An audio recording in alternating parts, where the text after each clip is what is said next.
Hi, I'm Dr. Karl Holmquist, a practicing chiropractor in Forks, Washington, and author of the Home Chiropractic Handbook. My book was first published in 1985.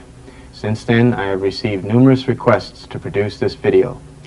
My book and video is the first presentation of chiropractic for the family that can be applied at home. If everyone could afford professional chiropractic maintenance care, there would be no need for my book or video. However, that's not the case. There has been a long-standing need for home chiropractic, as people have sensed that chiropractic is basically simple and have been trying to copy what chiropractors do. This video presentation will follow the Home Chiropractic Handbook, but before I outline the objectives, I need to make a few points clear to you regarding the responsibility of health to yourself and your family. The decisions in life as to what forms of health care you desire are yours alone. I cannot be responsible for your health through my book or video. I and 1-8 Incorporated, the producer of this video, disclaim liability for any loss or risk, personal or otherwise, resulting directly or indirectly from the use, application, or interpretation of any of the contents of this video. The Home Chiropractic video is not to be considered a substitute for the professional judgment of a doctor of chiropractic. Furthermore, this video is not intended to teach you to become a professional chiropractor. It is meant for your family only. There have always been people who are naturally confident in themselves, and they've been trying to copy chiropractic at home. Others may feel they need to develop the confidence, and yet others may feel they can never do it, and therefore should utilize only professional chiropractic care. The choice is yours. I have written the entire script and produced it with sincerity. I believe there is something in it of benefit to anyone.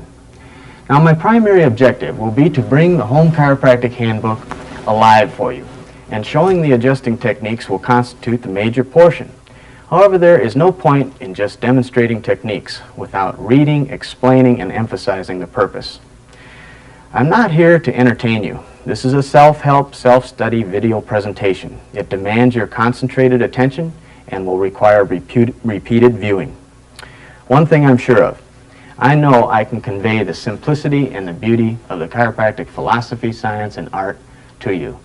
I'm the fourth chiropractor in my family to have graduated from Palmer College of Chiropractic in Davenport, Iowa. Not so long ago, my brother-in-law became the fifth chiropractor. I have practiced for 17 years and cared for thousands of patients. Chiropractic is the simplest, easiest, most natural way to keep your body healthy. Of all the health systems relating to the body, chiropractic is the most scientific. It's based on absolute fact. The brain controls and coordinates all body parts through the spinal cord. We can use nuts and bolts logic here to prove this one. No one in history has ever had their head cut off and stayed alive. Health in the body is directly related to normal nerve function, from brain cell to tissue cell. Gray's Anatomy, which is considered a Bible of anatomy among the health professions, defines the brain and spinal cord as the central nerve system, or the master controlling system. We need only consider who created the human brain, and we know by its magnificent construction that it is the finest computer ever built. The computer, the brain and spinal cord, simply tells the body what to do through its message transmitters, the nerves. The brain is connected to every cell in the body through this intricate message system. To prove this to yourself, just wiggle one hair on your arm. This will stimulate that one hair follicle relaying a message over the nerves, communicating back to your brain. Every cell in every organ of your body is also told what to do by the brain through the nerve system. Although you are not conscious of what your internal body parts are doing or even should be doing, the subconscious centers of your brain are sending messages over the nerves and telling every organ and cell what to do, and further coordinating every organ and cell into harmony. Understanding and maintaining this relationship is the key to health through chiropractic. That is, the brain must coordinate messages to every cell, all parts, so that these parts can function normally. If there is interruption in the message due to a misaligned vertebra that put pressure on the spinal cord or spinal nerves, then the body part that receives those nerve messages stops functioning normally and disease begins to develop. My friends, there is a way you can keep your body healthy without pills, shots, drugs, all that medical bull that masquerades as health maintenance. In my opinion, medicine is a multi-billion-dollar industry dedicated to keeping the public drugged. They don't want you to ask, why are you sick? Just take something. Don't ask, why do you have stomach problems? Why are you constipated? Why is your heart not working right? Why is your gallbladder not working right? Why do you have headaches? Why do you get colds all the time? Don't ask why. Just take pills. Got kidney problems? Take kidney pills. And they want you to believe that the kidney medicine you're taking goes only to your kidneys. Now, my friends, as a fact, your heart pumps that drug through your circulatory system to every organ, every tissue, every cell in your body. Your brain is going to get those kidney pills. The next time your medical doctor gives you a prescription or a shot, just ask him right then and there to please read all the side effects in his physician's desk reference. I guarantee you his mouth will drop open. The PDR is a medically documented testament of side effects that occurred on human guinea pigs and millions of tortured animals in their experiments. And after a person has tried enough medicine, well, they can always cut something out. Now that'll make them better. I have a PDR here. I've looked up the word Valium, a real popular drug for the last decade or so. Literally billions of pills have been sold. I'll read you the adverse reactions. Side effects: drowsiness, confusion, constipation, depression, diplopia, dysphoria, headache, hypotension, incontinence, jaundice, changes in libido, nausea, changes in salivation, skin rash, slurred speech, tremor, urinary retention, vertigo, blurred vision. Paradoxical reactions such as acute hyperexcited states, anxiety, hallucinations, increased muscle spasticity, insomnia, rage. There's a good one. I don't know if that means you kick your dog or what. Sleep disturbances and stimulation have been reported. Drugs and surgery should always be the last resort in health care. Folks, it's my opinion that 90% of the medical system of health care has become a racket. Unfortunately, ever since chiropractors got to carve up a slice of the medical insurance pie, 90% of it has become a racket, in my opinion, as well. Except instead of sending you to the drugstore endlessly, chiropractors adjust their patients every day for 6 months, 3 times a week for the next 6 months, etc., as long as the patient has insurance. And of course, you know what happens if you use your insurance too much, especially for maintenance care. I guess what happened, in order to carve up a piece of the medical pie, chiropractors felt they had to try to be like medical doctors. And so now many chiropractic colleges teach all sorts of medical courses. Why a chiropractor needs training in giving vaginal or proctological exams in college is beyond me. You see today chiropractors wearing stethoscopes around their necks, taking blood pressure. I guess to feel like real doctors. I never needed my blood pressure checked. If someone did need a blood pressure check, let the medics do that.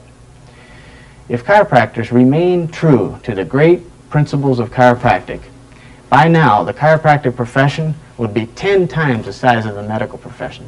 Instead, there are 3 national chiropractic associations, the ACA, the ICA, and the FSCO. They stand for the American Chiropractic Association, the International Chiropractic Association, the Federation of Strike Chiropractic Organizations. And in each state, we have 2 or 3 state associations. In my state, we have the WCA, the CSW, and the UCW, which stands for the Washington Chiropractic Association, the Chiropractic Society of Washington, and United Chiropractors of Washington. We have so many arguing because none of them can agree on what chiropractic is anymore. The great developer of chiropractic, B.J. Palmer, was once quoted as saying, "It is the path of least resistance that makes rivers and men crooked." With chiropractors charging people for back rubs, ultrasound, diathermy, vibration of muscles, sinus rubs, blood pressure checks, colonic irrigations, acupuncture, acupressure, traction, minor surgery, and medical exams in some states, and a host of other modalities, remedies, and cures, all under the name of chiropractic.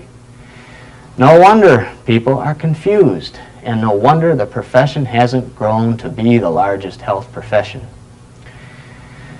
Not that I'm against traction or all these methods, it's just not chiropractic, not what chiropractors should be doing.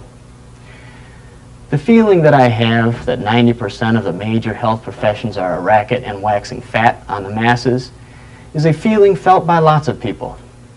So I figure I can balance this problem by giving chiropractic directly to the family.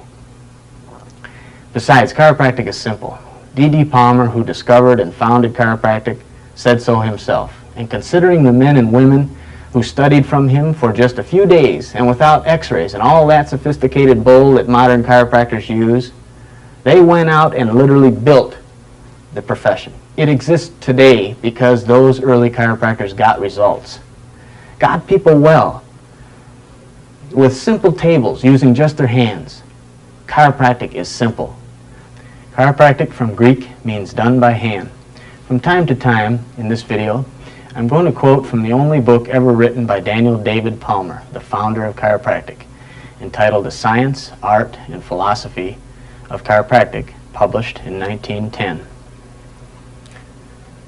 Incidentally, I'll bet my bottom dollar that a student today in any chiropractic college will not be able to find a copy of this book in his college library or anywhere else, even though it was written by the founder of chiropractic. You'll see why, folks. Modern chiropractors don't want this book out there. However, let me emphasize that it is well worth the effort to find a good, principled, professional chiropractor for your family, even if you have to travel a great distance once in a while. Your family will need this chiropractor for all serious spinal injuries, severe pain, and more complicated health problems. So I'm encouraging you to find a good professional chiropractor. And unless their ego is so fat, I feel certain he or she will be willing to help your family with home chiropractic. At this point, let me give you an outline how the rest of this video presentation will follow the Home Chiropractic Handbook. Chapter 2, The Philosophy, Science, and Art of Chiropractic. I will discuss throughout this presentation. Chapter 3, Basic Anatomy of the Spine. So that I needn't spend lots of time teaching you this topic, as I've recommended, you must study this chapter in my book. Spend some time studying a spinal replica at a college library. Chapter 4, Getting Acquainted with Feeling the Spine. I will go through these procedures and combine them with Chapter 5, Spinal Correcting Techniques Applied. Chapter 6, How to Build Your Own Chiropractic Table, or how to order a table already made for your family. I'll have a few comments on later. Chapter 7, Family Maintenance Correcting of the Spine. I'll give you a synopsis of what real family health maintenance care is. Chapter 8, When to see a professional chiropractor and how to choose one. I feel I've already covered, and you can refer to your book. Chapters 9 and 10, The Educated Mind, the Innate Mind, and the Life Principle of Chiropractic, and 4 essential body requirements and the effect of positive and negative emotions. I will combine and discuss these 2 chapters last. Okay, Chapter 3, Basic Anatomy of the Spine. This is a spine illustrated in drawing number 1 of my book, except that I also have 2 hip bones attached to the sacrum. This is the sacrum in the middle. Looking at it from the anterior view, the front view. We'll turn it around and look at it from the posterior view, the back view. Drawing number 1 is illustrating a straight spine. However, to find a human being with a straight spine would be difficult. No 2 people are shaped identically. Just as we all look different on the outside of our bodies, we look and are shaped differently on the inside of our bodies. Each person follows a genetic code and may naturally resemble other family members, yet each member is a unique individual. If you look at your hand and compare it with the hand of anyone else, you will see that it is shaped differently. Your fingers are custom tailored for you.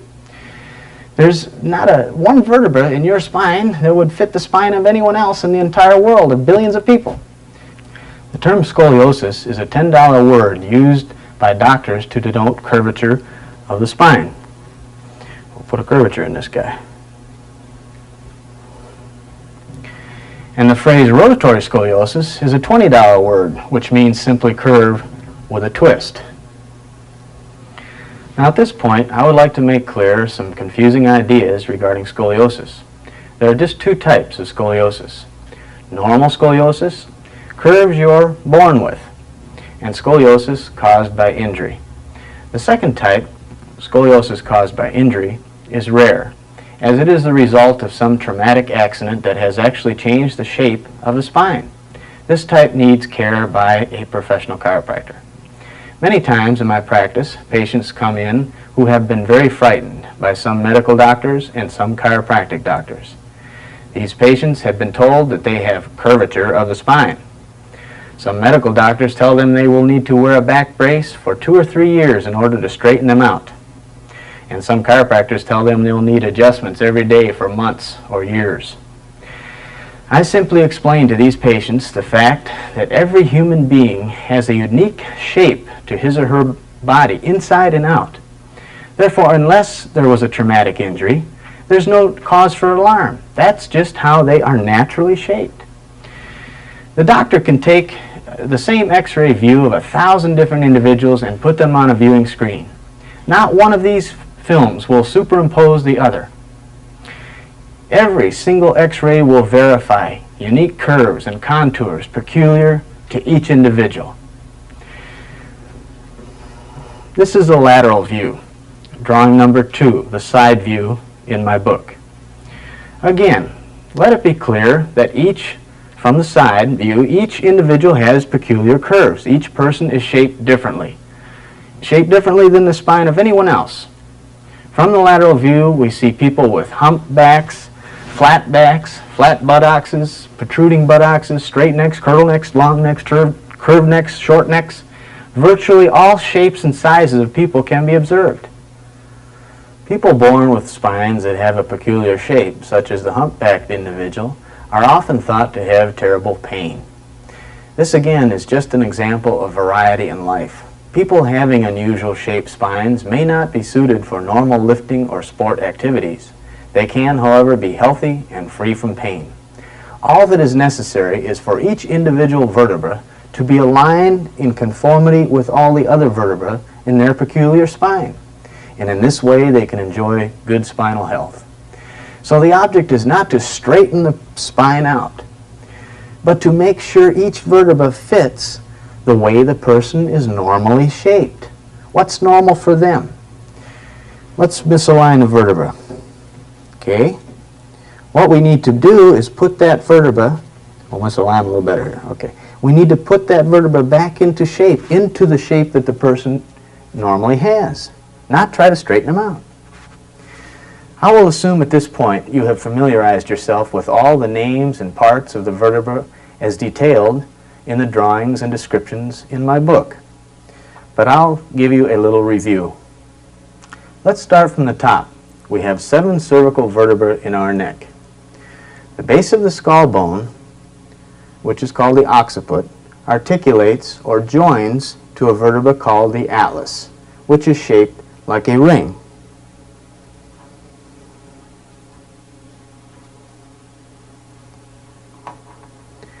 The atlas vertebra fits onto a vertebra called the axis. There is no disc between these two vertebrae. They are held together by several ligaments. The atlas rotates on the axis when a person turns their head. From the base of C2 vertebra all the way to the sacrum, the base of the sacrum, we have discs. These are the discs in between the vertebral bodies. They are shock absorbers. These discs absorb shock. I'll talk more about them later. The bumps you feel on a person's back are these spinuses. The first one you can feel is C2 spinous, because remember the atlas is a ring. It has no spinous process. The spinuses in the neck are kind of short, except for C7, which begins overlapping and looking like a thoracic vertebra, which all overlap each other. The 5 lumbars have thick spinuses projecting straight back. I'd like to mention that the 12 thoracic vertebrae all have a rib adjoined to each side, coming around to the front, forming the rib cage. A person may not realize that a jolt to the chest can misalign a thoracic vertebra. Now the transverses are these short projections out to the side. In the neck, they are very short, except for this atlas vertebra, which has long transverses. The thoracic transverses are long, and the lumbars are short. While it's easy to feel the spinuses on a person, it's difficult, almost impossible, to feel these transverses, as they are covered by lots of muscle. In fact, there are 40 paired muscles and 33 ligaments attaching to the spine. It's magnificently constructed, built strong to protect the vital spinal cord, and yet very flexible and movable. The spinal cord passes all the way from the base of the skull, from the brain, down through each of these vertebrae, emitting spinal nerves between the vertebra from the base of the skull to the tip of the sacrum. If a vertebra is misaligned, not fitting in conformity with the rest of the person's spine, it will squeeze on these spinal nerves. This squeezing pressure will interrupt messages to and from the brain, resulting in eventual disease. The bone below the lumbars is called the sacrum. It joins the two hip bones on each side to form the pelvis. There are three parts to the hip bone. We have the ilium, we have the ischium, and we have the pubis. Again, I recommend that your family get one of these spinal demonstrators. It'll make studying lots of fun, so much easier. And incidentally, I don't make a plug nickel from selling these. I would appreciate it though if you'd mention to the company that you heard about them from my video. To obtain a plastic spinal replica, call or write.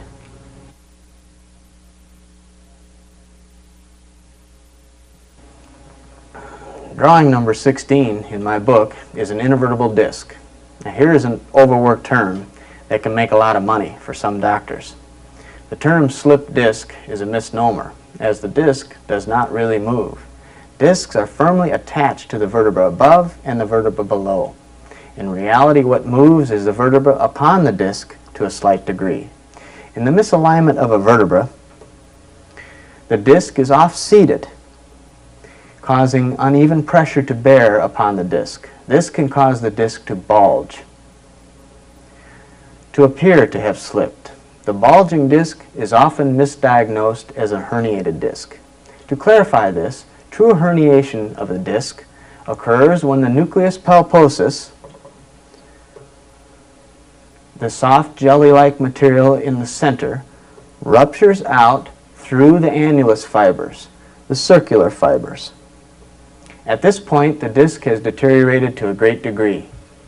In the case where the disc is truly herniated, the individual experiences severe pain and is usually directed to have an operation to remove the remaining portion of the disc and to fuse the vertebra above and the vertebra below. Therefore, 3 vertebrae are fused. People with a high tolerance to pain have suffered through this experience, in which case the intelligence in the body heals the area, sending in calcium and naturally fuses the vertebra. Natural fusions occur in the spine, most often on older people, and this causes them to walk, bend, turn their heads in very robotic, stiff-like movements. The herniated disc can result from a very abrupt traumatic accident. However, this is rare. It is most often the result of a misaligned vertebra that has been neglected for a number of years. It follows, if a person will maintain proper alignment of his spine, these drastic consequences of misaligned vertebra need never occur. The discs are shock absorbers, and they will wear evenly, and the spine will remain comfortable and flexible while aging.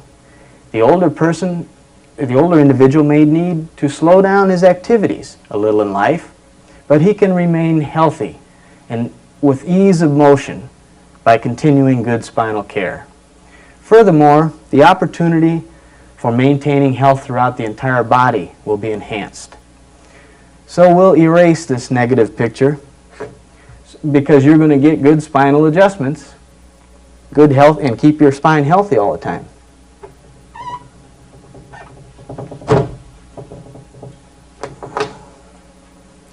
In my book, I have drawings of all the muscle groups attached to the spine.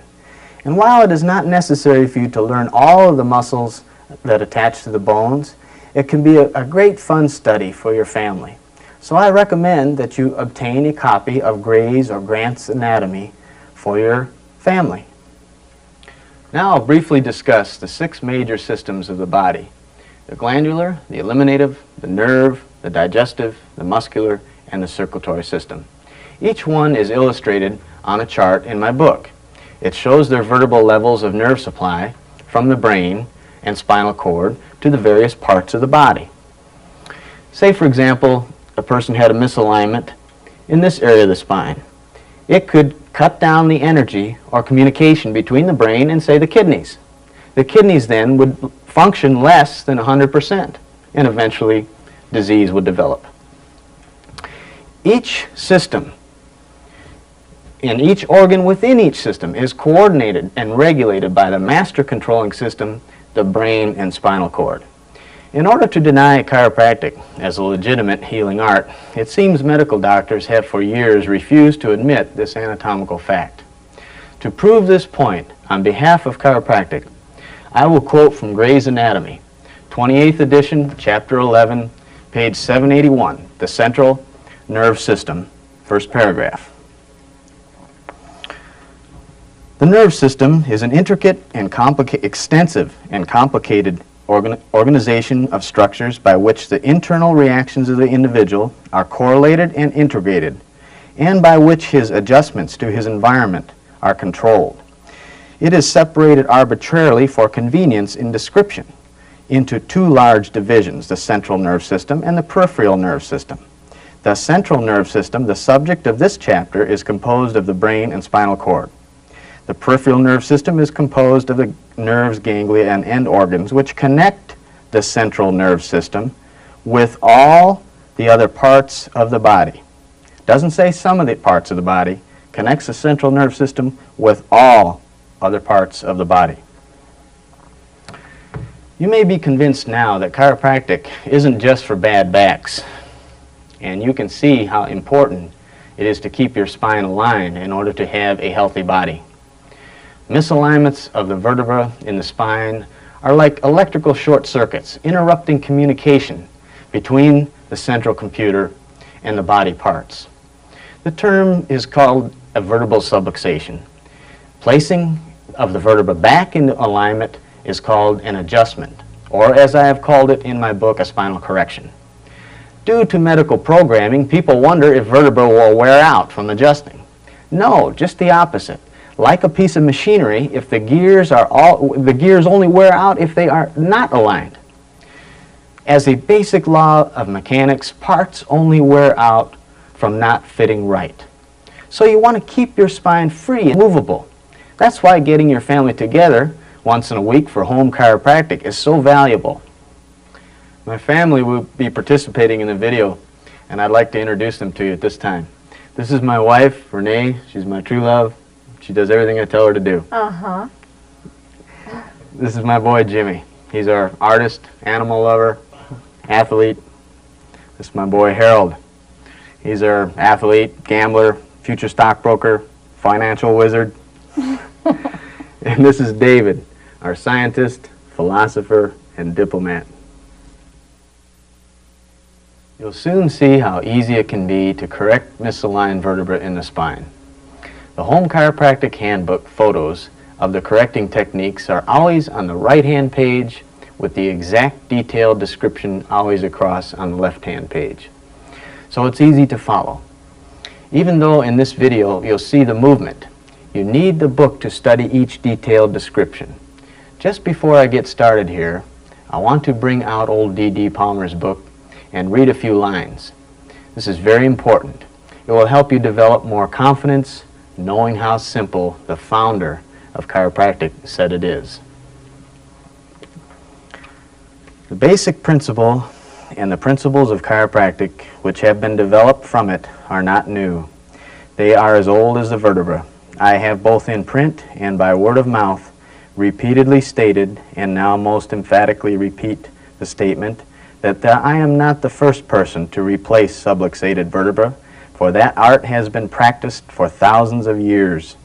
I do claim, however, to be the first to replace displaced vertebra by using the spinous and transverse processes as levers, wherewith to rack subluxated vertebra into normal position, and from this fact to create a science which is destined to revolutionize the theory and practice of the healing art. I have found it better to give regional locations for adjustments rather than the number of the vertebra. The nerves of innervation which go to the organs in various parts of the body do not always emerge from the same foramina in all persons. The same holes, the same nerve holes is what he's talking about. Remember, there are no two of us alike in our osseous or nervous makeup. Knowing the region of dislocation, it is easy for the chiropractor who comprehends chiropractic as a science to locate the displacement and the affected nerve by the contour of the spinous processes. The counting of vertebra is uncertain, especially in fleshy persons.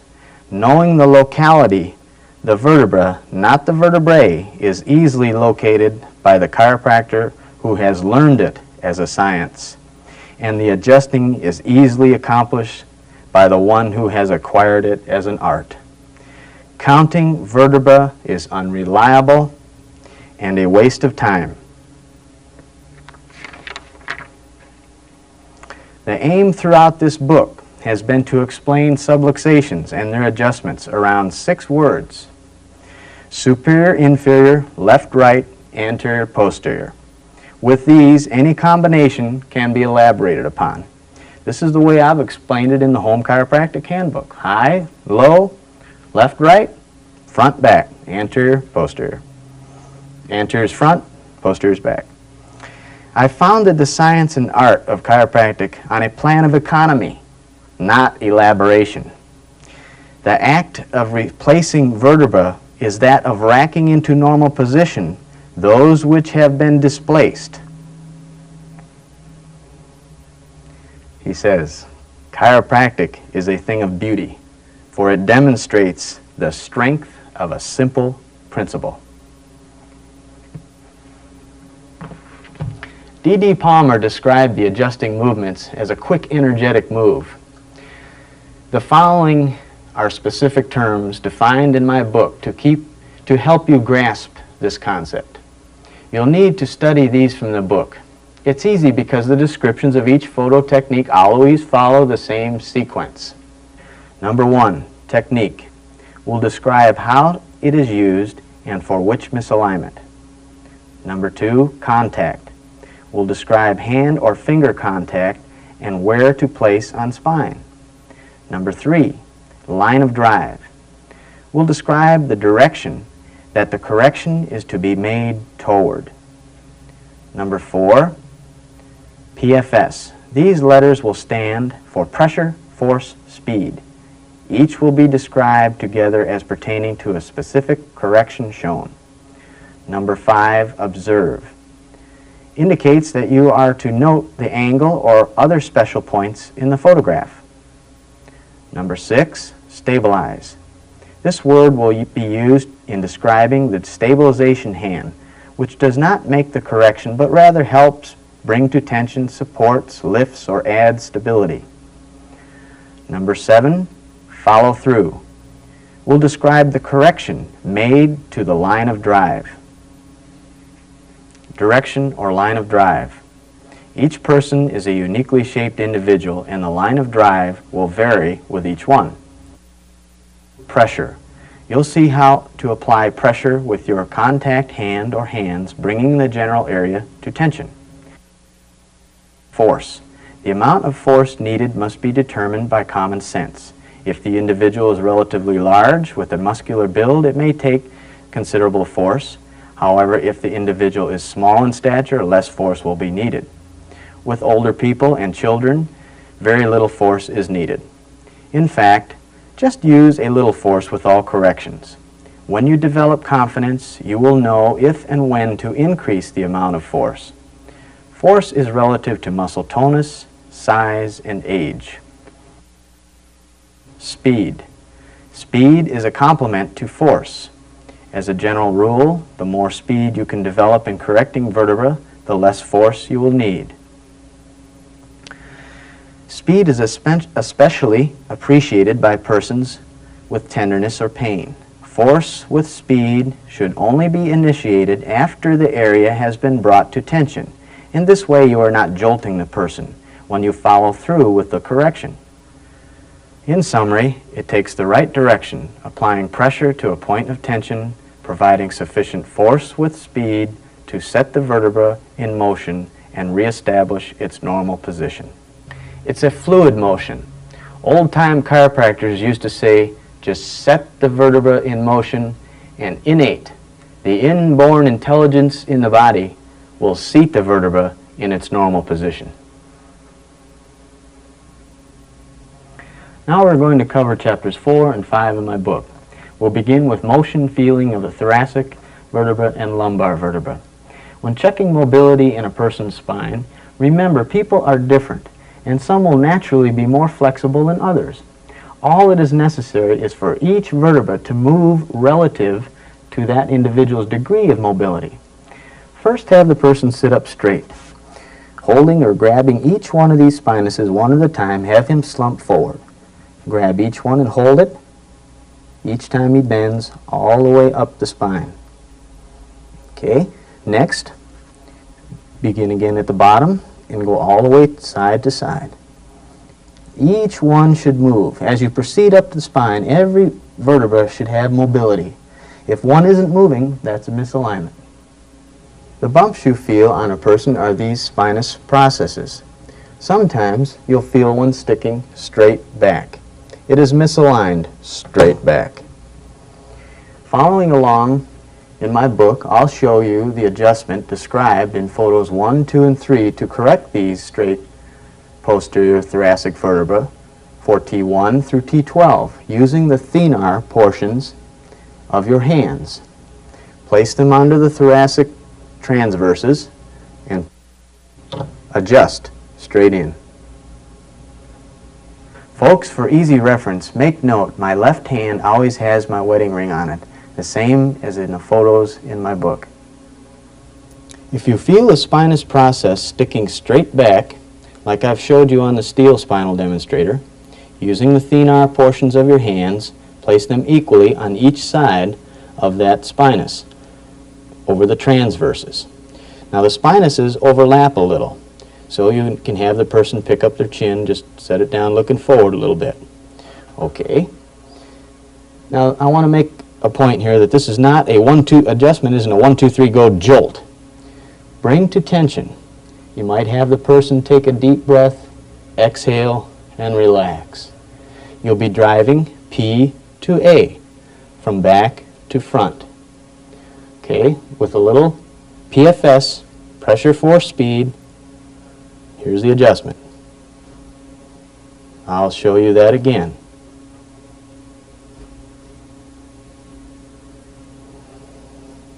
This simple technique many people have tried and accomplished on their own.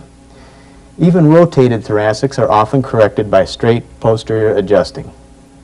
Photos 4 through 10 in my book, I use the piezoform of my hands to contact transverses of vertebrae that have misaligned posterior and rotated like this, with the right transverse low and the left transverse high.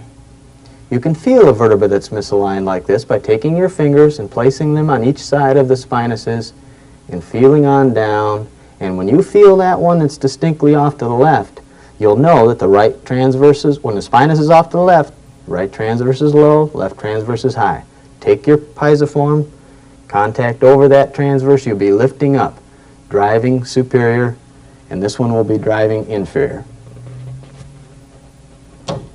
Just like that. To get a good mental picture, draw the misaligned vertebra on your family member the way you feel it.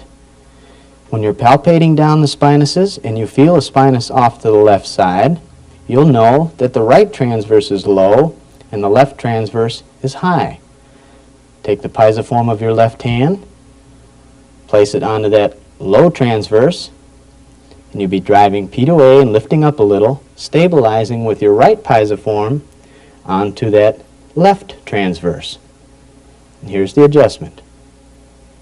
Bring to tension, PFS. I'll show you that again. Bring to tension, pressure, force, speed.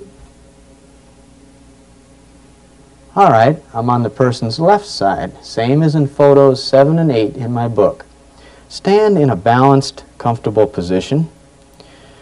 Feel the spinuses, and when you feel that spinous that's off to the right, that spinous will be off to the right, you'll know that the left transverse is low and the right transverse is high. We'll take the pisiform contact of my right hand and place it on that left low transverse. Take the pisiform of my left hand and place it on the right high transverse. Stabilize that one. Tissue pull, you can see that vertebra is going in place on the tissue right there. Okay, we'll bring it to tension. Bring to tension, pressure, force, speed. Okay, I'll show you that again. And the line of drive is P to A, lifting up a little. Write your family members' names next to the photos in my book of the correcting techniques that feel good to them. You can list the numbers of the vertebra, but eventually you'll have each person memorized. That's why home chiropractic can be so successful for you, because you only have a few people to memorize what works for them. Sometimes you hear and feel 2 or 3 vertebrae move at once. The audible sound you hear is the vertebra moving on its articular surfaces, maybe a 1/4 millimeter or so. Some real smart modern chiropractor may claim he can adjust it exactly a 1/4 millimeter. That's BS. Considering the size of a person's hand and the amount of muscle and bone it must overlap and contact, not to mention determining the exact amount of force for each unique individual, it's easy, my friends, to see that old D.D. Palmer's understanding is much more logical. Remember the old master D.D. Palmer said counting vertebrae is a waste of time? Just feel the ones that are out, set them in motion, and the inborn, innate intelligence in the body will seat the vertebra in its proper position. It's a fluid motion. That's the great beauty of chiropractic. This simple act restores the normal flow of energy from the brain to that body part. Most often, it's easier to face headward and drive up on the down transverse. But sometimes, the shape of the person is such that I change the line of drive, like in photos 9 and 10 in my book. Just turn around and keeping in mind the position of the misaligned vertebra you've drawn on the skin, you'll be driving down on the high transverse. It looks like this. I'll show it to you again.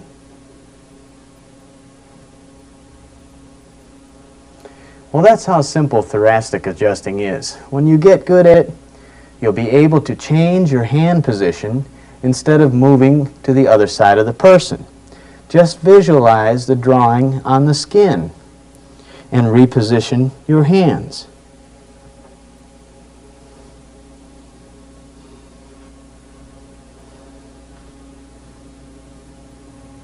Motion feeling of the lumbars is easy. Just firmly grasp the spinous of the lumbar with his knee between yours. Feel the movement of each spinous. They should all move freely relative to the rest of them. Motion feeling of the pelvis is easy. Grasp the crests of the ilium, placing your thumbs over the dimples. Have the person pump like a bicycle. The hips should move free, equal, and without pain. The old $1,000,000 roll, as people used to say, is an adjustment patients have tried copying for years. They'd adjust them on one side and then on the other, and they got results. I'll show you these lumbar and pelvic techniques in my book, more specifically photos 11 through 16.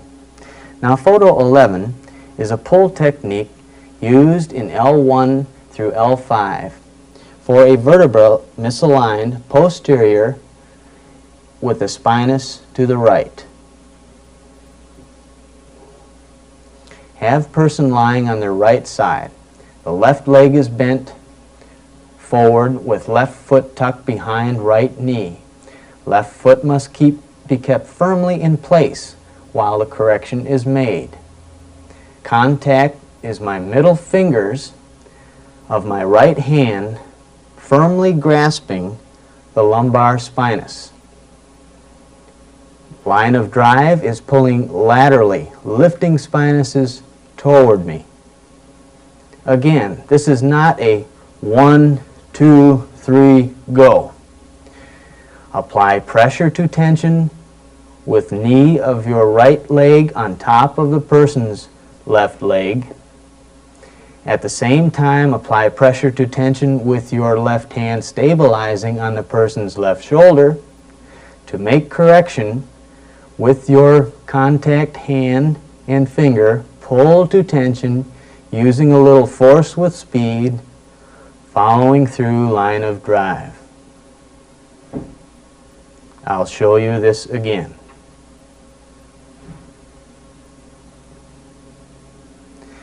Lumbars and hips are big bones, and pull techniques offer lots of leverage. This is photo 12. The same technique, but the opposite side, for a lumbar misaligned posterior with the spinous to the left. Bring to tension, pressure force speed. I'll show you that again.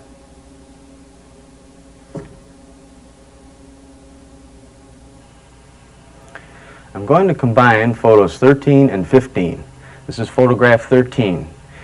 It's a pull technique used to correct posterior left ilium.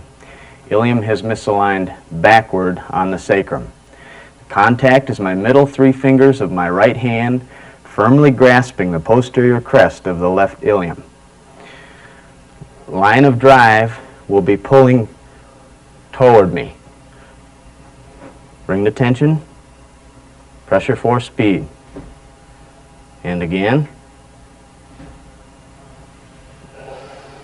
Photo 15 is a misalignment for the same posterior left ilium. It's a push technique, and push techniques are best on children and small adults as there isn't much leverage. The contact is my pisiform on the person's posterior crest of left ilium. Observe my right arm is 90 degrees to the person's body. Line of drive is P to A, ring to tension, pressure force speed. And again. Now photos 14 and 16 are the same pull and push techniques for a right hip, opposite side. And again.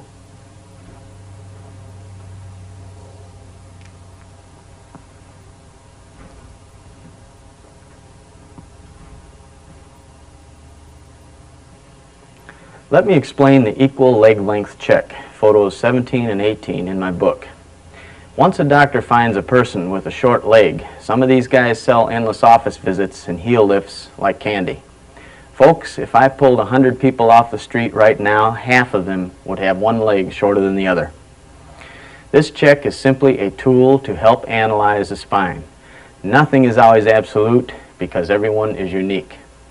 The check may be totally useless if a person has an anatomical short leg caused by a birth deformity, broken leg, polio, etc. We are checking for a functional short leg, one that could be caused by a misalignment. Part 1, pull the body straight, grasp the feet and ankles, Observe the length. If they're equal, fine. Part 2. Say the left leg is short. Bend the knees, looking up the crack of the butt, right to the base of the skull. Okay, if that left leg stays short, this left hip could be misaligned high and forward, anterior superior. The same would be true if the right one was short. The right hip could be misaligned high and forward. If that short leg equaled off or became the long leg, the misalignment could be anywhere in the spine. Okay. With the leg, part 3, with the legs down, have the person turn their head to the right.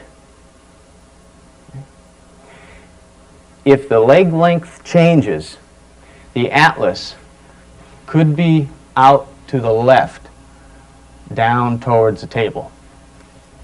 Okay, put your head back in the center. Turn the head to the left. If the leg length changes, the atlas could be out to the right, down toward the table. Photo 19 is a push technique for a double PI iliums, meaning both hips have misaligned posterior and inferior. The person would look like this. Hips are posterior and inferior. The contact will be my thenar of each hand corresponding to the posterior crests of the iliums.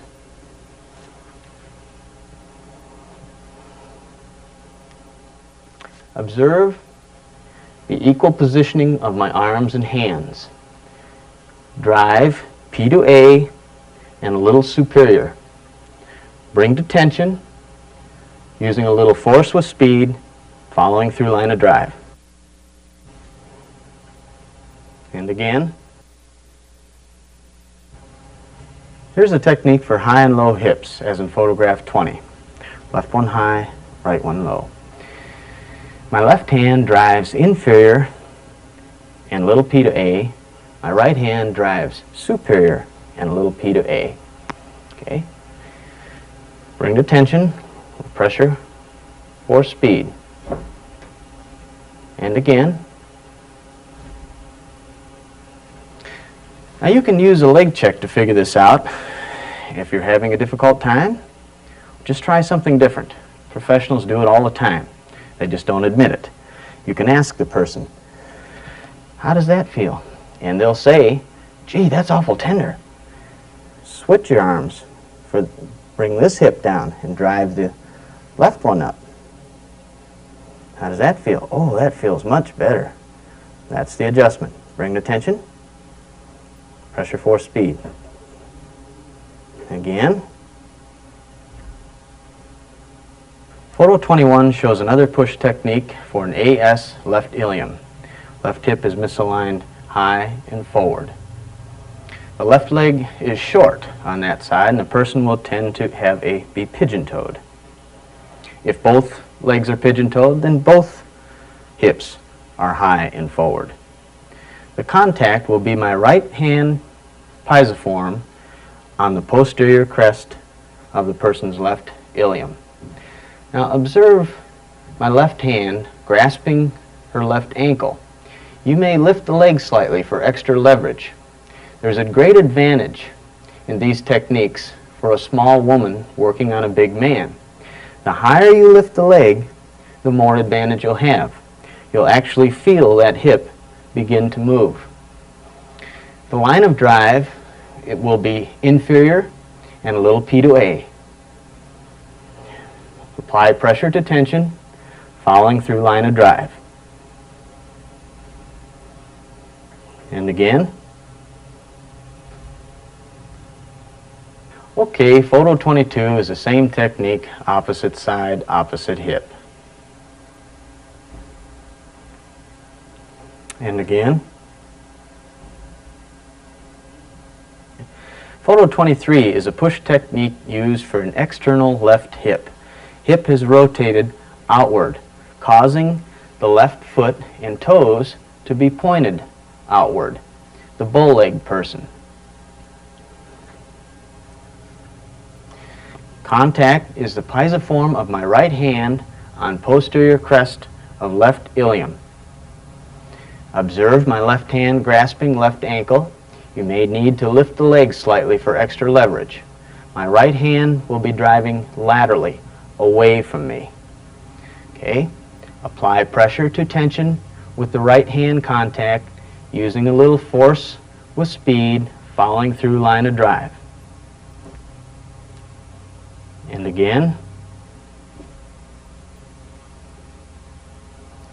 Remember, each of these techniques is simply and thoroughly described in my book. Just coordinate your book and video study. Photo 24 is the same technique, opposite side, for your right external hip. Okay, this is the right external. And again.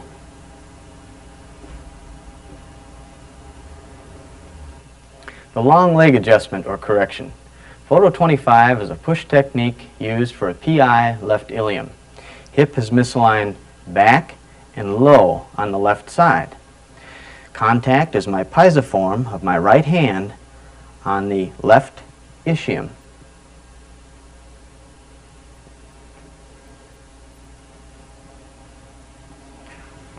Observe my right contact hand and forearm are parallel to the person's body and correcting table for a direct superior line of drive. Apply pressure to tension with your knee, stabilizing with your stabilizing hand on the shoulder. It's a quick, energetic move. And again.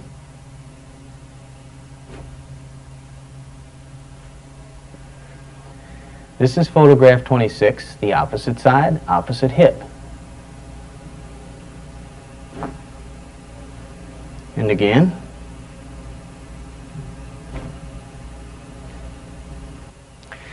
Every so often, no matter what I try, nothing moves. So I try adjusting the sacrum, the wedge-shaped bone between the two hips. If it's not out, it won't move. But if it's out, there's nothing more distinctive in sound or feeling than when a sacrum clunks into place and the person gets well quick. This will be photo 27, used for correcting a posterior sacrum. Sacrum has misaligned between the two iliums.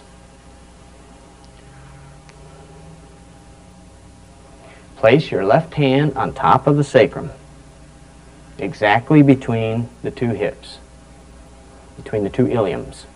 Observe my right forearm is directly perpendicular to the person's body.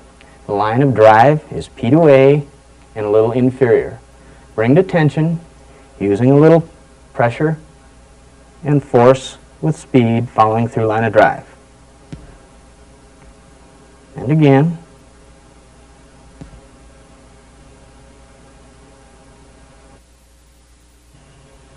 All right, now we'll go through motion feeling of the cervicals.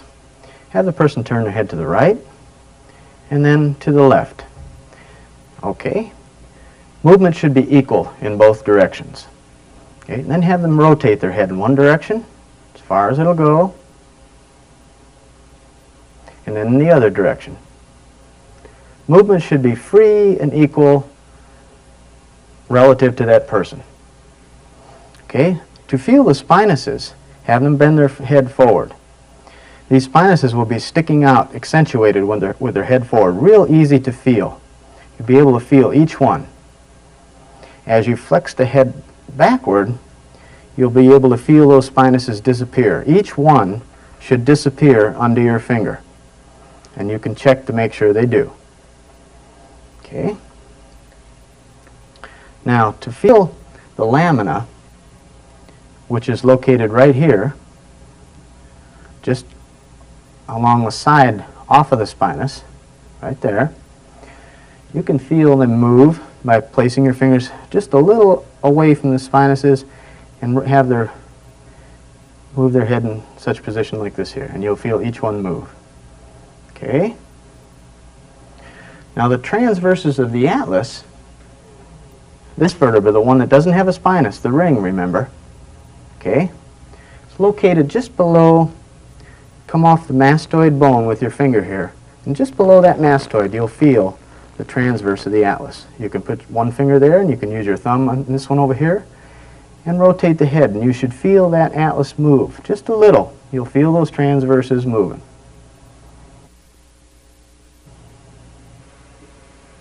The neck is the easiest to adjust of all once you get the feel for it. In photos 28 and 29, I'm pointing to this part of my finger. Contact point number 1, contact point number 2. Really anywhere along here is fine. First, let me say that if you had a stiff neck and can't turn it to one side at all, in this case, all the vertebrae are rotated to one side with no compensations, and you may need to see a professional chiropractor. Remember, home chiropractic is to help your family have affordable maintenance care, and choose a professional when you need one. I'm going to show you how easy it is to adjust and correct the cervicals. First thing you'll need to do is determine which side the atlas vertebra, C1, is misaligned toward for each family member. It will usually always misalign the same way. Feel both transverses of the atlas. Apply equal pressure and ask the person which side is more tender. There is always a distinct tenderness over the transverse on the side it's out towards. I listen to my patient no matter what leg checks or other tests show, even x-rays. Their viewpoint is from the inside, and it is always the best. I consider the atlas vertebra to be the master key to the spine. Once the atlas listing is determined, I can figure any other cervicals will be rotated to the opposite side to compensate. Otherwise, the neck would be stiff and couldn't turn to one side at all.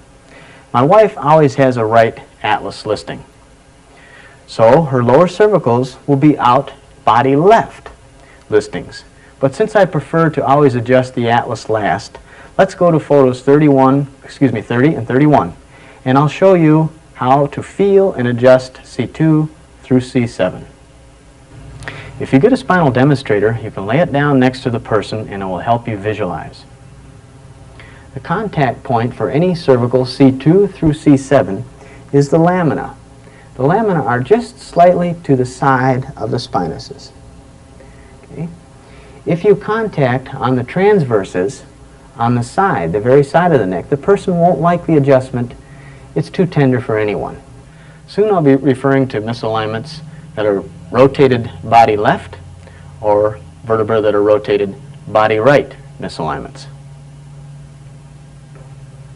From a bird's eye view, as if you're looking through the top of a person's head, you can see the vertebral body. Here's left transverse, right transverse, and the spinuses are straight down, normal, for C2 through C7. That's the way they should all feel. If you feel a spinous that's off to the right, the body is rotated to the left. Contact is the left lamina for spinous right, body left misalignment. You'd be correcting it like this with an adjustment.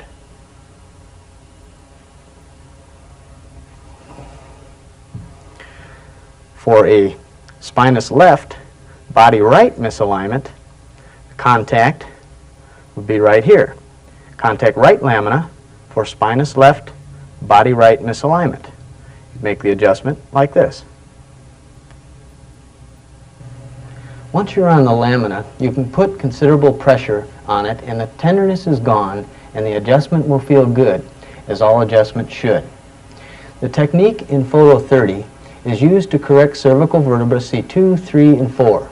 Vertebra misaligned with the vertebral body rotated to the left, and you'll feel the spinuses off to the right. Contact hand is using this area of my finger on my left hand on the lamina of C2, 3, or 4. Observe her face turn to the right side with my right hand cradling her head and my left hand and forearm in a straight line of drive across her chest, about 45 degrees. The line of drive will be a little S to I, 45 degrees. It's important for all cervical correcting, have the person completely relax. Suggest that he visualize that his head is nice and relaxed, just like a sack of beans, loose and floppy. Bring to tension, some little pressure with speed, and again.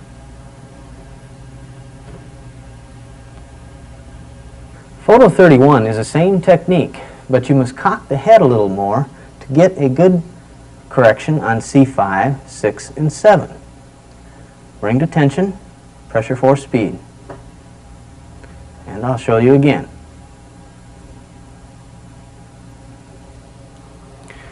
Everyone is different. Once you get a good correction, you'll remember it. So mark it in your book on that page for that family member. Photo 32 is the same adjustment, opposite side, for C2, 3, and 4. Contacting the lamina, bring to tension, pressure for speed. Okay, and again. Okay, now for C5, 6, and 7, cock the head a little bit more again. Bring to tension. Okay, and again, I'll show you again. Now I'll go to photo 34 for my wife's right atlas correction. This technique is used for correcting an atlas C1 that is misaligned laterally out to the right side. Contact is my right hand finger point on the transverse of the atlas, the right transverse. The line of drive is lateral, right to left, slightly S to I, with the angle of your arm no more than 90 degrees to the person's head. Do not drive I to S. I mentioned this in my book. If you drive I to S, you're simply pushing against the base of the skull, and nothing happens. So have the person hold their teeth gently together, stabilizing the jaw with your left hand, cradle the head with your forearm off the table, have the face turned to the left side, bring to tension, using a little force with speed, following through line of drive. And again. Photo 33 shows the same adjustment, opposite side, for a left atlas.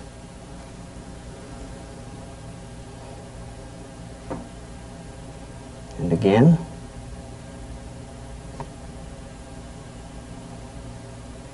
I prefer the cervical techniques that I've given you thus far.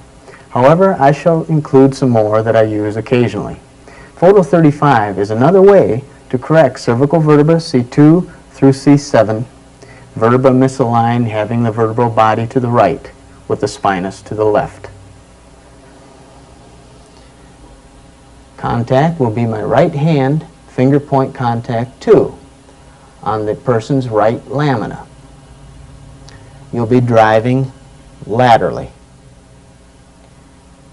Have the person's head turned to the left side. Stabilize with your left hand over the person's head and face with your right hand finger contact point 2 on the right lamina of any vertebra, C2 through C7.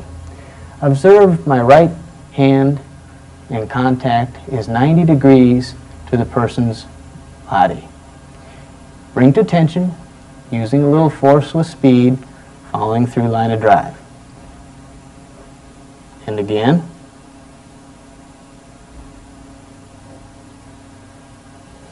Although there is no photo, I'll show you the opposite side for a body left cervicals C2 through C7. Stabilize, bring to tension, PFS. Again. Photo 36 is another way to correct upper thoracic vertebra T1, 2, or 3 that have misaligned with the spinous to the right side. Contact will be my pisiform of my right hand on the spinous. Observe my contact hand is approximately 90 degrees to the person's body. You'll be driving laterally, right to left. With the person's head turned to the left side, stabilize.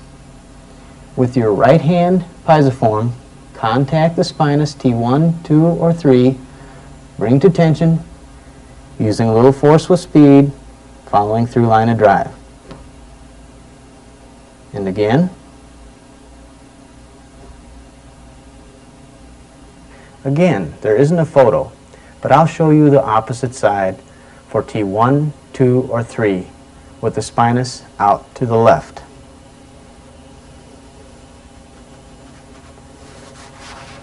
Stabilize, bring to tension, PFS. And again. Photo 37 is a great old adjustment. I can free all the vertebrae up one way and then the other, and they all seat themselves where they belong. The technique is used to correct vertebra C2 through C7, misaligned, having the vertebral bodies to the right and the spinuses to the left. Contact middle finger of my left hand on the lamina of any vertebra C2 through C7.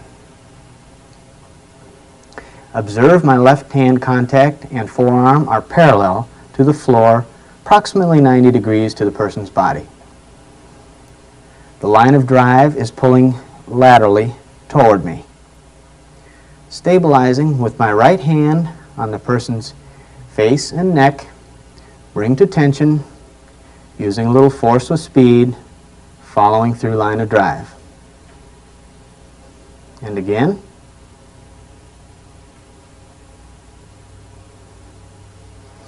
The opposite side looks like this.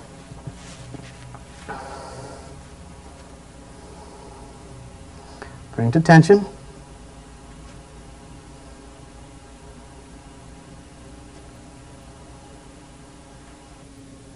Hi, I'm happy to have baby Alicia here today for her first film debut. If you have an infant in your family, you can check and gently adjust baby's spine like this. Take your two fingers and along each spine, on each side of the spinous, run your fingers down her spine. If you find a spot that's tender, baby will fidget, and you can adjust it just like this. Now this baby's in good shape though, but that's how simple it is. Babies delivered with forceps, breech, or any difficult delivery should have their atlas checked right away, so they can be healthy instead of being sick all the time. I recommend you see a professional chiropractor, or you can check and adjust baby's atlas like this. Using these two fingers, just off of the base of her skull, below the ear, you'll feel the transverses of the atlas. If one is tender, baby will fidget. Now this baby is in good shape. She's feeling real good. You could adjust the atlas just like this. That's all. Real easy. If it was a right atlas, just like that. If it's a left atlas, like this. Let me show you some self-adjusting. You can keep your thoracics free and movable with this simple exercise.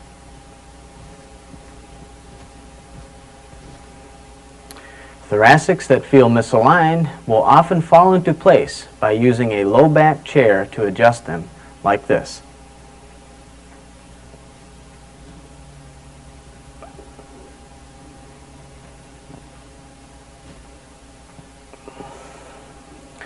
Your neck should be free and movable when rotating it.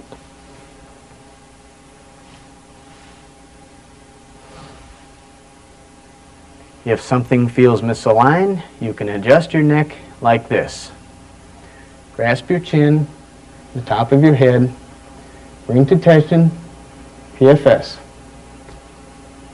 Do this equally in both directions. Bring to tension, PFS. My wife goes to bed early, and I don't want to wake her up, but I need an adjustment. This is my favorite self-adjustment. I call it the self-neck toggle. I place my left hand piezoform on the transverse of my atlas, on the left transverse of my atlas. My forearm's about 90 degrees. Bring to tension, PFS. Now you can do the old $1 million roll on yourself, just stabilizing this knee using your pisiform contact on your posterior crest of your left ilium. Bring to tension. PFS. Okay? And you can do the same on both sides. Unless just one side feels good, just do one side. Using your pisiform, stabilize, bring to tension, PFS.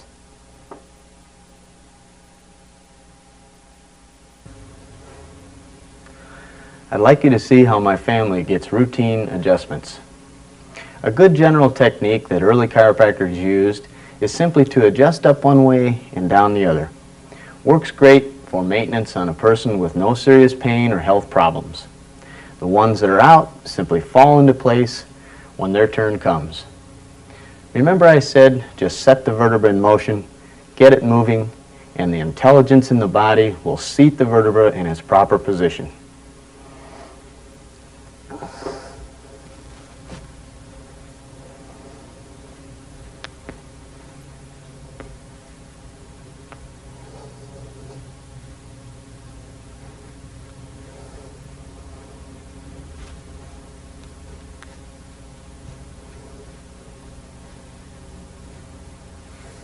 Okay.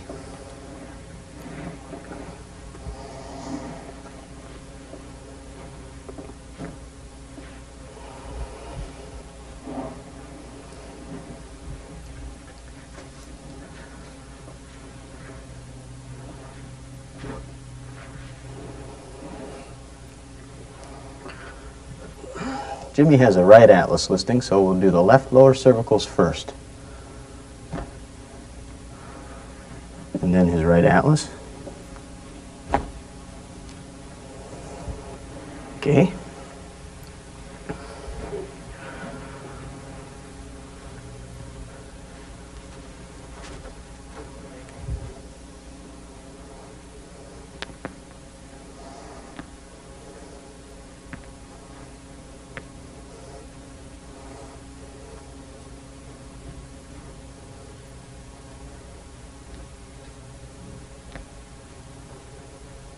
Okay.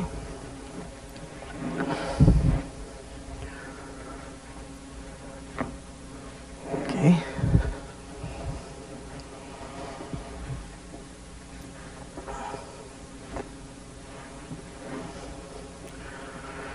Harold has a left atlas listing, so we'll do his right lower cervicals first. And his atlas last. Okay.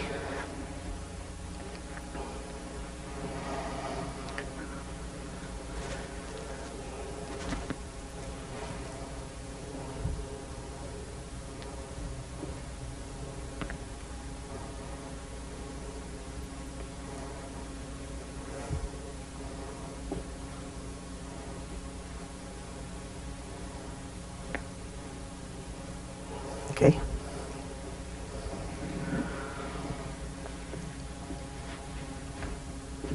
Okay.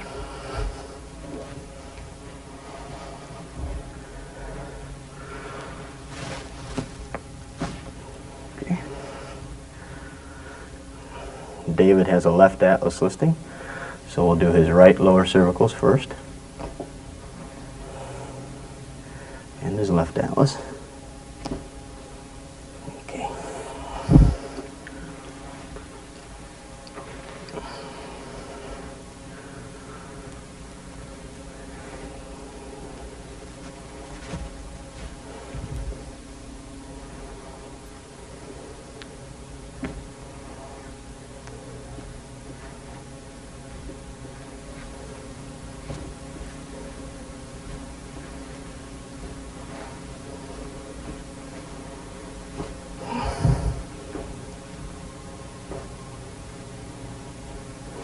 Okay.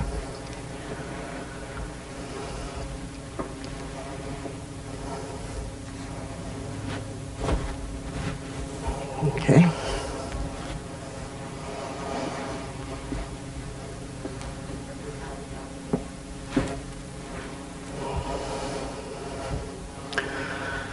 Renee has a right atlas listing, so we'll do her left lower cervicals first, excuse me. And her right atlas last.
That's how easy it is, folks. And you can see how just one round of at-home family chiropractic can pay for this video and book.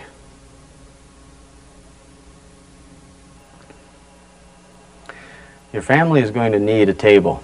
Beds and sofas are really too soft. In my book, I have listed the tools and detailed plans, even upholstery instructions to build one. If you don't have the ability or the time, you can order the one we've been using in this video. It's a dandy, it folds easy, and carries easy.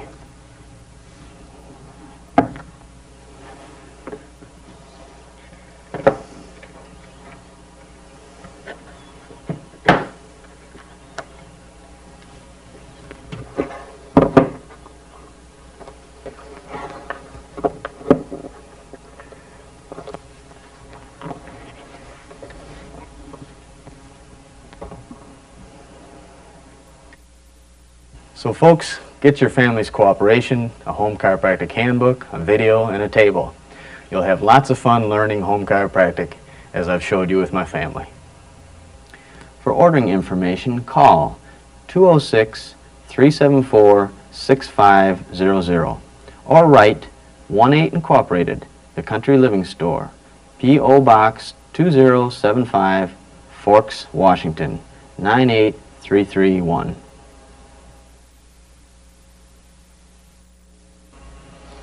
Let's take a look at what you're getting for making this effort. Health maintenance care, as I've explained in Chapter 7 of my book, has been to have a medical doctor check a person for symptoms. My friends, symptoms are one of the last stages of disease, not the first. The body has to malfunction for quite a while before it presents detectable symptoms. Let me outline for you the differences of medical health care and chiropractic health care. Medical philosophy: body must have something put into it or cut out to heal. Chiropractic philosophy: body has innate intelligence, inborn power to heal from within. Medical premise: each body part treated as a separate entity after symptoms develop. Chiropractic premise: keep body functioning as a whole. Medical procedure: diagnosis. Number 1, name the disease condition of the body part affected. Number 2, treat the symptoms. Treat affected parts. Treat the effects, not the cause. Chiropractic procedure: spinal analysis. Find the vertebral subluxation, the misaligned vertebra. Number 2, remove the cause of the condition, interference of message, brain to tissue cell. The medical application: number 1, drugs. Number 2, surgery. Both have side effects. Chiropractic application: spinal correction by hand, no side effects. Medical results: pain or symptoms suppressed by drug, weakens body resistance. Surgery removes parts. Body must function less than 100% whole, less than 100% healthy. Chiropractic results: restore communication and coordination of brain with all body parts, strengthens body resistance, maintains body up to 100% healthy. Therefore, utilize medical professionals when necessary and for emergency care, as they are equipped and best suited for this purpose. By comparison, I hope you have gained an appreciation for real health maintenance care and the great principle of chiropractic. Innate intelligence, life within the body, heals the body. This is why so many remarkable healings have been effected through chiropractic. No doctor of any kind ever healed anything. I'll share a poem with you written by B.J. Palmer, who was the son of D.D. Palmer. Against all resistance, this single man, B.J. Palmer, fought for chiropractic and made it famous. The truth. We chiropractors work with the subtle substance of the soul. We release the prisoned impulse, the tiny rivulet of force that emanates from the mind and flows over the nerves to the cells and stirs them into life. We deal with the magic power that transforms common food into living, loving, thinking clay, that robes the earth with beauty and hues and scents the flowers with the glory of the air. In the dim, dark, distant long ago, when the sun first bowed to the morning star, this power spoke, and from the dust of the earth drove the cell to union with its fellows in countless living forms. Through eons of time, it finned the fish, winged the bird, and fanged the beast. Endlessly it worked, evolving its forms until it produced the crowning glory of them all.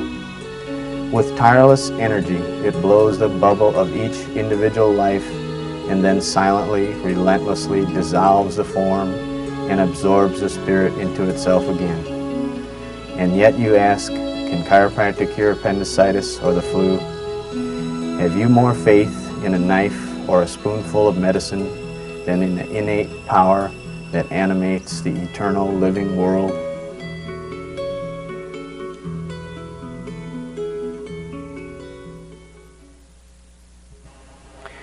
My friends, in the last minutes of this video, I want to convince you that you can consciously cooperate with this great universal intelligence within you, and you can be healthy all of the time. It just takes some study and practice. Let's see how it works from an inside viewpoint. I have here what I call the stickman drawing. B.J. Palmer referred to the conscious portion of the mind as the educated mind, the thinker. That's you. He referred to the subconscious as the innate mind, the doer. It has all the power. Christ, the great master teacher, fully understood and taught this principle. He said it this way, "As a man thinketh in his heart, so is he." He understood what you think and choose and dwell upon in your educated mind becomes impressed into your innate mind and manifests in your body and or environment. He taught this as an exact law. This is why he could further emphasize, "Be not deceived. As you sow, so shall ye reap." The garden he spoke of is this great subconscious innate mind. And what thoughts you plant will grow and manifest in your life. In relation to this simple stickman schematic, one thing you should know is the power of suggestion. The thoughts and ideas that you drive down deep into your subconscious mind, or suggestions that you accept from someone else, can profoundly affect your life and your health.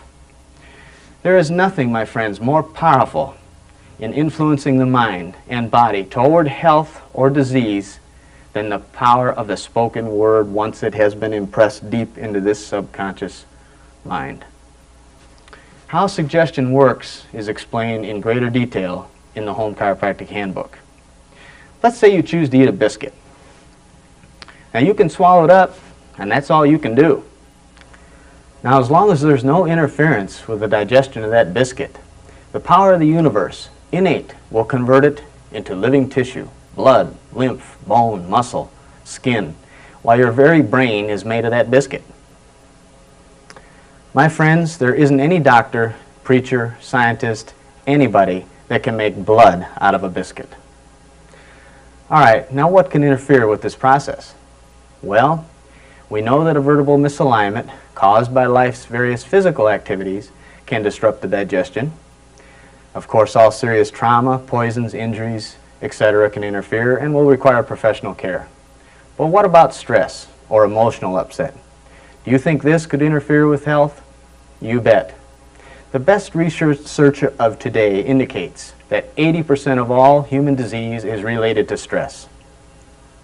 Stress is the inability of a person to balance his thinking and emotions and adapt to his environment.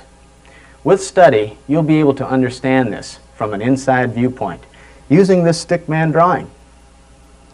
Negative emotions such as fear, worry, anger, jealousy, destructive criticism, hypocrisy, and hate, just to name a few, cause stress in the body, and stress causes disease.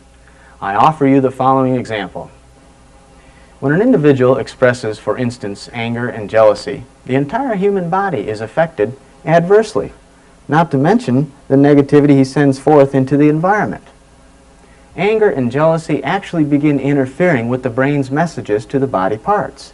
His muscles are always tense, most often in the neck and back. Because muscles attach to bones, muscle tension causes an uneven pulling and ultimately misaligns vertebra. Thus, organic breakdown of the body begins due to lack of normal nerve transmission, brain cell to tissue cell. An example can be given of a man coming to my office complaining of headaches and stomach ulcers. I could examine his spine and undoubtedly find subluxations in his cervical and thoracic regions, limiting nerve transmission to the stomach and the head. I could adjust these vertebral misalignments, but if the man is constantly expressing any negative emotions, such as the ones we're discussing, anger and jealousy, then I would be simply adjusting the effect. His vertebra will again become misaligned in a short time due to this stress caused by these negative emotions, and his body will continue downhill to serious disease. He can see any type of doctor in search for health, and each doctor will treat the effect of the body, altering the body in some way. The cause is the incorrect programming of his subconscious computer. He just didn't program this properly. Caused disease in the body. He must seek a doctor that can find the cause behind the effect, or he must discover it for himself.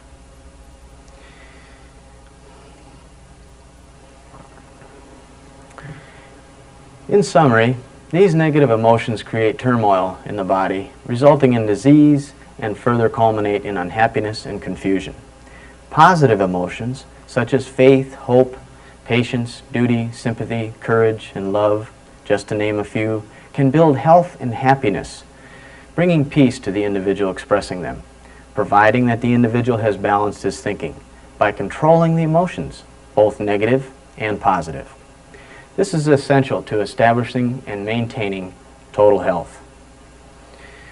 You're probably wondering how you're going to do all this. Well, with some study and effort, it's easy. The Home Chiropractic Handbook devotes the last 2 chapters to this endeavor.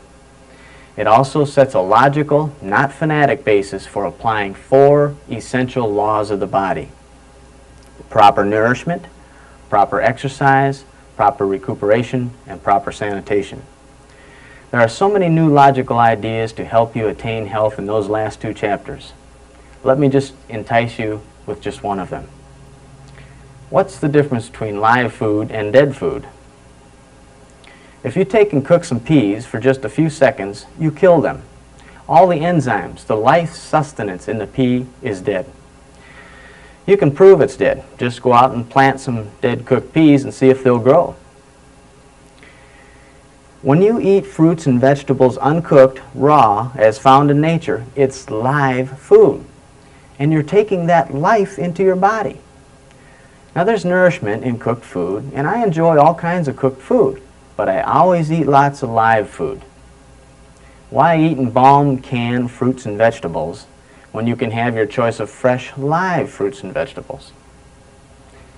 Okay, you've got the idea of how much there is to study in the Home Chiropractic Handbook. And after you finish studying, not just reading, there's a difference. Then I recommend you also obtain a little book entitled Rays of the Dawn by Dr. Thurman Fleet. Rays of the Dawn offers more detailed information regarding the 4 essential laws of the body as well as practical instruction pertaining to your emotions and how to control them. It is a book you'll want to study and reread many times. In fact, I believe it is the best book ever written on health in the history of modern man. The book, Rays of the Dawn, may be purchased from the Concept Therapy Institute by calling 1-800-531-5628. Most important, if you don't have a copy of my book, the Home Chiropractic Handbook, to study with this video, just send a check for $24, includes postage and handling to Dr. Holmquist, 1-8 Incorporated, P.O. Box 2075, Department V, Forks, Washington 98331. In bringing this video to a close, I hope you and your family have been able to grasp the truth that it is this great universal intelligence expressing life through the body that you must endeavor to understand and cooperate with in order to have lasting health. So get busy with your family and study the materials I've suggested to you. I feel if you'll make this effort, chiropractic will be simple, health will be simple, and life will be simple for you. To all you pioneer families in home chiropractic, I wish you success. My best to you.